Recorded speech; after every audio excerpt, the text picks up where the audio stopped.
दोस्तों नमस्कार। मैं रूपेश चंद्र विश्वकर्मा राजेश सिविल की ऑनलाइन क्लास में आप सभी का स्वागत करता हूं।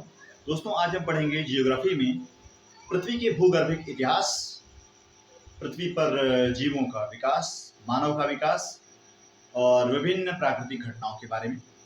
तो दोस्तों आप लोगों ने जैसा कि निचली कक्षाओं में पढ़ा होगा कि पृथ्वी प्रारंभ में धधकता हुआ आग का गोला थी, एक जलता हुआ गैसीय पिंड था।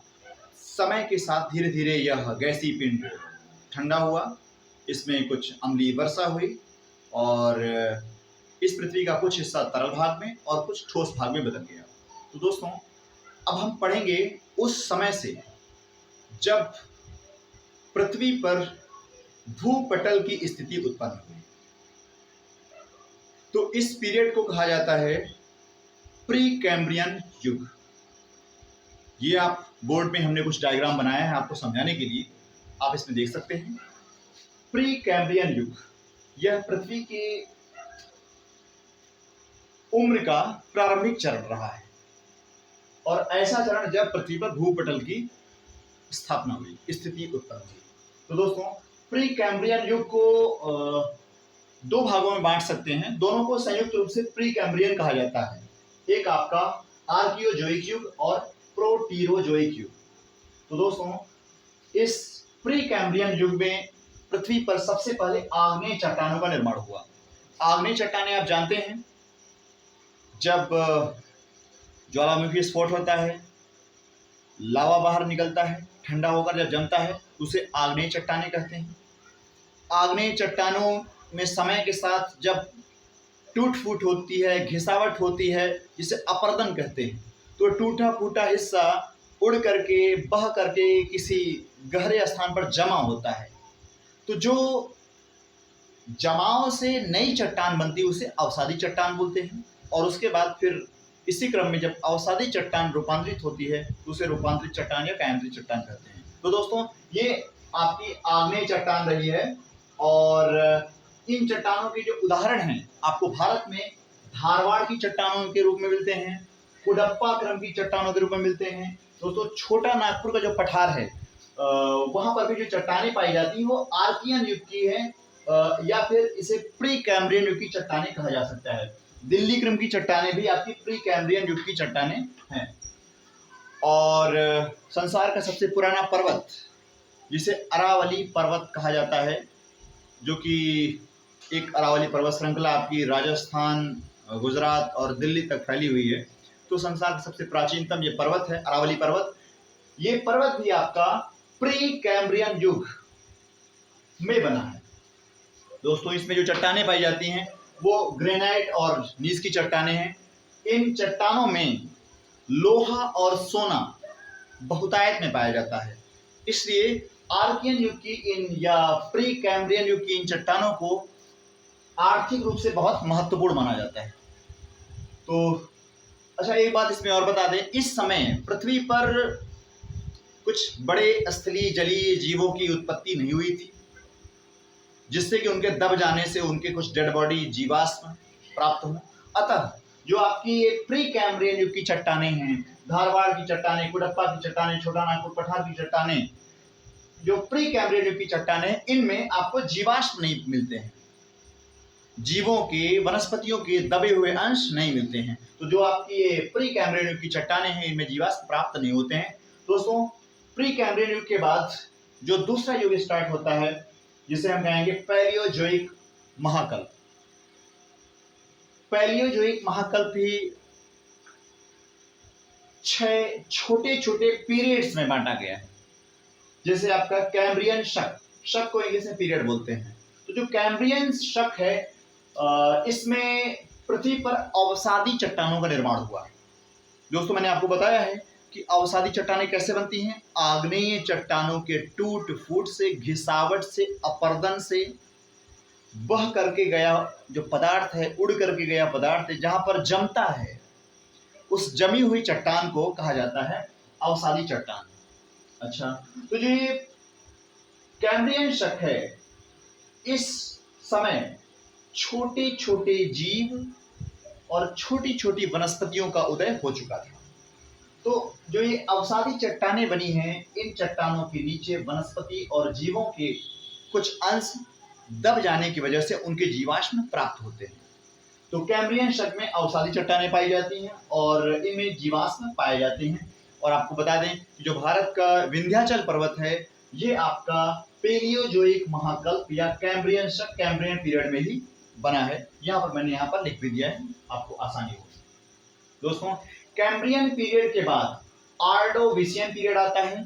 इस आर्डोविशियन पीरियड में समुद्र में छोटी छोटी मछलियां उत्पन्न हुई थी और कोई बड़ी प्रगति या बड़े जीवों का विकास इस टाइम पीरियड में नहीं हुआ, इसलिए इसमें सिर्फ छोटी मछलियां लिखा गया है।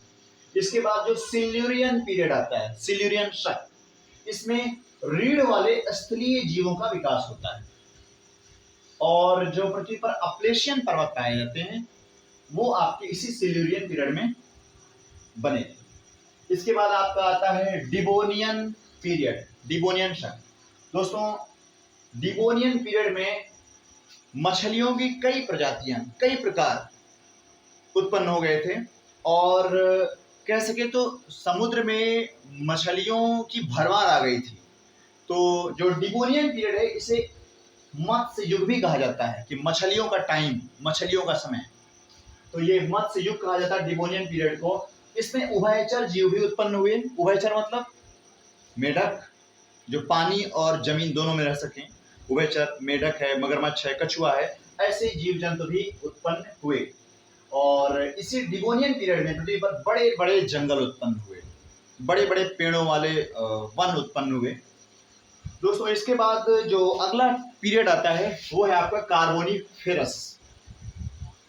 कार्बोनिफेरस पीरियड में जो उभयचर थे, मैंने बताया ना, डिवोनियन पीरियड में उभयचर जीव उत्पन्न हुए थे, ज्यादा संख्या नहीं थी। लेकिन जो कार्बोनिफेरस युग था, इसमें उभयचर जीवों की संख्या बहुत बढ़ गई। इसीलिए कहा जाता है कि उभयचर जीवों का युग, मतलब अब टाइम आ गया उभयचर जीवों का। ऐसे जीव जो जल में और पृथ्वी दोनों पर रह सकते थे।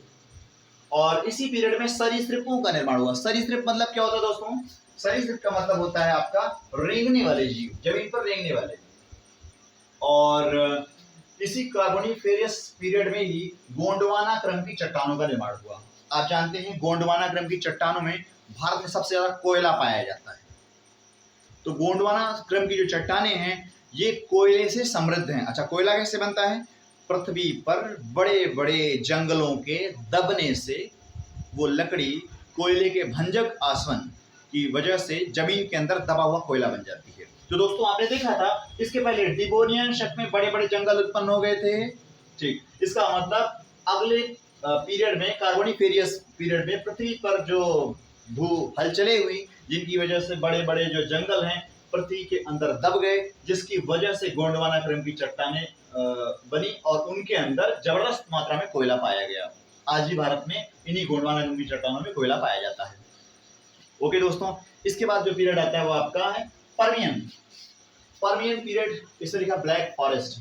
ब्लैक फॉरेस्ट मतलब काला जंगल नहीं होता है, ब्लैक फॉरेस्ट एक पर्वत है। तो पर्मियन युग में या पर्मियन शक में ब्लैक फॉरेस्ट, वाजेस, अल्टाई, थ्यानशान चीन में। तो ये कुछ इस प्रकार के पर्वतों का निर्माण हुआ पर्मियन पीरियड में। ओके दोस्तों, तो ये आपका पैलियोजोइक महाकल्प, और इस महाकल्प में कैम्ब्रियन, आर्डोविशियन, सिल्यूरियन, डिवोनियन, कार्बोनिफेरस और पर्मियन शक पीरियड्स में पृथ्वी पर इस प्रकार के बदलाव और ऐसा विकास हुआ। इसके बाद दोस्तों आते हैं दूसरे महाकल्प में, और वो है आपका मीसोजोइक महाकल्प।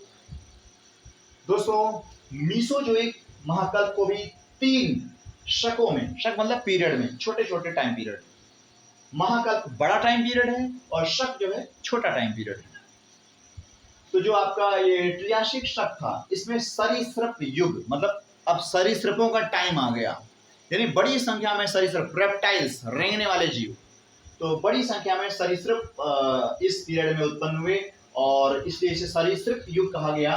दोस्तों, इसी समय गोंडवाना लैंड का विभाजन हो गया।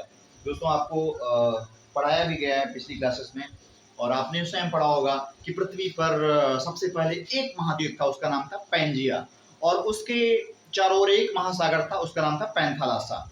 पैंजिया टूट गया अंगारा लैंड में ऊपर, और जो दक्षिणी हिस्सा था वो गोंडवाना लैंड।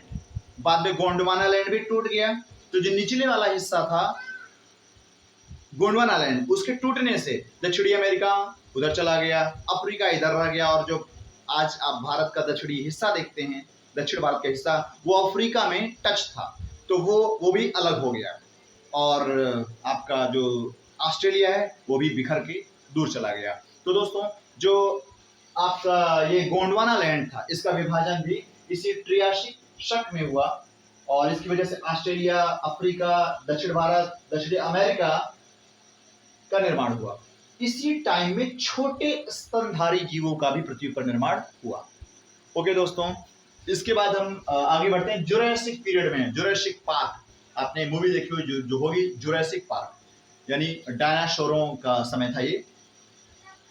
जुरासिक पीरियड में पुष्पीय पादपों का, जो फूल वाले पेड़ थे, पौधे थे, उनका ज्यादा विकास हुआ, और पृथ्वी पर डायनासोर बड़ी संख्या में उत्पन्न हुए तथा बड़े स्तनधारी, जैसे कंगारू होता है, समझ रहे हैं, इस टाइप के जीव उत्पन्न हुए। ये जुरासिक पीरियड था। और इसके बाद जो अगला पीरियड आता है वो क्रिटेशियस। क्रिटेशियस पीरियड में पृथ्वी पर रॉकी पर्वत श्रेणी, जानते हैं आप, उत्तरी अमेरिका में एंडीज पर्वत श्रेणी कहाँ है, दक्षिणी अमेरिका महाद्वीप में है, पनामा कटक, इन सब का निर्माण हुआ है। और भारत में जो आप दक्कन का पठार देखते हैं, इस पठार का निर्माण भी, या कह सके इस पठार पर लावा के दरारी उद्भेदन से जो लावा का जमाव हुआ, वो इसी क्रिटेशियस शक में हुआ, क्रिटेशियस पीरियड में हुआ। ओके दोस्तों, अब हम थोड़ा और आगे बढ़ते हैं, और अगला महाकल्प आता है सीनोजोइक महाकल्प। ध्यान रहे दोस्तों, अभी भारत में हिमालय पर्वत का निर्माण नहीं हुआ है, समझ रहे हैं ना, यानी अभी बहुत कुछ होना बाकी है। तो दोस्तों, ये है आपका सीनोजोइक महाकल्प। इसको भी आपके 5 छोटे छोटे शकों में, पीरियड में बांटा गया है। Palaeocene, Eocene, Oligocene, Miocene, Pliocene. तो इसी सीनोजोइक महाकल्प में हिमालय पर्वत का निर्माण होता है। भारत का जो उत्तरी गंगा, यमुना, सिंधु, ब्रह्मपुत्र का मैदान है, उसका निर्माण भी इसी सीनोजोइक महाकल्प में होता है। दोस्तों, ये देखते हैं जो आपका पेलियोसीन शक है, इसमें अल्पाइन पर्वतों का निर्माण हुआ। अल्पाइन एक पर्वत नहीं है, अल्पाइन पर्वतों का एक प्रकार है, और इस प्रकार के पर्वत कई जगह पाए जाते हैं। तो अल्पाइन पर्वतों का निर्माण हुआ। पुष्पीय पादप जो थे, उनकी संख्या बढ़ गई। पुष्पीय पादप आप जानते हैं, आवृतबीजी, ये जीव विज्ञान का एक टर्म है, आवृतबीजी, जिसने वायु पढ़ा होगा वो जानता होगा। तो पुष्पीय पादप जो होते हैं, आवृतबीजी पादप होते हैं। स्तनधारियों का बहुत विस्तार हुआ। और ध्यान रहे दोस्तों, इसी पीरियड में डायनासोर खत्म हो गए, पृथ्वी पर जलवायु परिवर्तन हुआ, डायनासोर सर्वाइव नहीं कर पाए, और डायनासोरों का अंत इसी पेलियोसीन पीरियड में हुआ। इसके बाद दोस्तों आता है इयोसीन। इयोसीन पीरियड में जो आपका बड़ा हिमालय है, आप जानते हैं भारत में जो हिमालय है उसकी 3 श्रृंखलाएं, 3 श्रेणियां हैं, बड़ा हिमालय, छोटा हिमालय और शिवालिक हिमालय। बड़े हिमालय को महान हिमालय भी कहते हैं, ग्रेटर हिमालय, बड़ा हिमालय, या फिर इसको वृहद हिमालय भी कहते हैं, हिमाद्री भी कहते हैं, ठीक है, तो कंफ्यूज मत होइएगा। बड़ा हिमालय, छोटा हिमालय, शिवालिक हिमालय। तो जो बड़ा हिमालय, महान हिमालय, हिमाद्री हिमालय है, उसका जो निर्माण है वो इयोसीन पीरियड में स्टार्ट हुआ, बन नहीं गया था, अभी शुरुआत हुई बड़े हिमालय या महान हिमालय की, निर्माण प्रक्रिया स्टार्ट हुई। हिंद महासागर, अटलांटिक सागर का विकास हुआ, और इसी टाइम में पृथ्वी पर हाथी, घोड़ा, गैंडा, सुअर जैसे जीवों की उत्पत्ति भी प्रारंभ हुई। तो दोस्तों, ये आपका इयोसीन पीरियड था। और इसके बाद जो अगला पीरियड आता है वो है आपका ओलिगोसीन। तो ओलिगोसीन पीरियड में आपका जो महान हिमालय है, बड़ा हिमालय, ग्रेटर हिमालय है, वो पर्वत श्रृंखला कंप्लीट होती है। आपने पढ़ा भी कि इयोसीन पीरियड में बड़े हिमालय का निर्माण प्रारंभ हुआ, महान हिमालय का निर्माण प्रारंभ हुआ, और अगले पीरियड में ओलिगोसीन पीरियड में महान हिमालय कंप्लीट हुआ, बन गया। इसी के साथ इसी पीरियड में पृथ्वी पर बिल्ली, कुत्ते, भालू और पूंछहीन बंदर, पूंछहीन बंदर मतलब मानव का पूर्वज, ये उत्पन्न हुए। दोस्तों अगला पीरियड आता है आपका मायोसीन। मायोसीन पीरियड में दोस्तों जो आपका छोटा हिमालय है, जिसे मध्य हिमालय कहा जाता है, उसका निर्माण होता है। और पृथ्वी पर जो शार्क मछली है जो समुद्र में रहती है वो बड़ी संख्या में उत्पन्न होती है। और इसी मायोसीन पीरियड में जो मानव है या मानव का पूर्वज है वो अफ्रीका से एशिया और यूरोप में स्थानांतरित होता है। आपको पता है मानव की उत्पत्ति अफ्रीका महाद्वीप में हुई, या मानव के पूर्वज की उत्पत्ति अफ्रीका महाद्वीप में हुई। तो मानव का जो पूर्वज है या मानव है वो अफ्रीका से एशिया और यूरोप की ओर गया। ठीक है, तो ये मायोसीन पीरियड है जिसमें मध्य हिमालय या लघु हिमालय का या छोटे हिमालय का निर्माण होता है। इसी पीरियड में मानव का अफ्रीका से एशिया और यूरोप में पलायन होता है, विस्तार होता है। दोस्तों नेक्स्ट जो पीरियड है आपका वो है प्लायोसीन। इस प्लायोसीन पीरियड में शिवालिक हिमालय, तीसरा हिमालय, सॉरी हिमालय की तीसरी श्रृंखला, हमने आपको बताया है हिमालय की 3 श्रृंखलाएं हैं, बड़ा हिमालय, छोटा हिमालय, शिवालिक हिमालय। बड़े हिमालय को हिमाद्री भी बोलते हैं, महान हिमालय भी बोलते हैं, ग्रेटर हिमालय भी बोलते हैं, वृहद हिमालय भी बोलते हैं। और जो छोटा हिमालय है इसको लघु हिमालय बोलते हैं, मध्य हिमालय बोलते हैं, और शिवालिक को शिवालिक हिमालय बोलते हैं। तो जो आपका ये शिवालिक हिमालय है इसका निर्माण आपका प्लायोसीन पीरियड में हुआ। प्लायोसीन पीरियड में उत्तर भारत में जो मैदानी हिस्सा है उसका भी डेवलपमेंट हुआ। उसके बाद ब्लैक सागर, कैस्पियन सागर भी इसी प्लायोसीन पीरियड में बने। दोस्तों ये प्लायोसीन पीरियड ही था जिसमें मानव की उत्पत्ति हुई, ये माना जाता है। ध्यान रहे, मानव का पूर्वज यानी पूंछी बंदर ओलिगोसीन पीरियड में आ गया था। फिर ये पूर्वज जो है एशिया और अफ्रीका में ट्रांसफर हुआ। और प्लायोसीन पीरियड में मानव पूरी तरह से मानवीय स्वरूप में आ चुका था।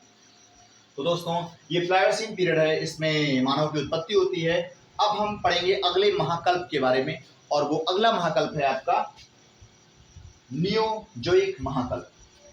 ये नियोजोइक महाकल्प भी आपका प्लीस्टोसीन शक में और होलोसीन शक में डिवाइड किया गया है। प्लीस्टोसीन शक में आपका जो नियोजोइक महाकल्प है इसमें मानव द्वारा पत्थर के हथियारों का प्रयोग किया गया शिकार करने में, और ये हिमयुगों का दौर था। दोस्तों इसी पीरियड में पृथ्वी पर कुछ महत्वपूर्ण स्थलों का निर्माण हुआ है। ग्रेट लेक्स कहाँ हैं आप जानते हैं? ग्रेट लेक्स उत्तरी अमेरिका महाद्वीप में है। 5 झीलें हैं, सुपीरियर एक उनमें से झील है। ये आपका होमवर्क है कि ग्रेट लेक्स में जो बाकी 4 झीलें हैं उनका नाम क्या है, आपको ढूंढना होगा, सर्च करना होगा, मैप में आपको मिल जाएंगी। तो ग्रेट लेक्स का निर्माण होता है नॉर्वे। नॉर्वे किस महाद्वीप का देश है? यूरोप।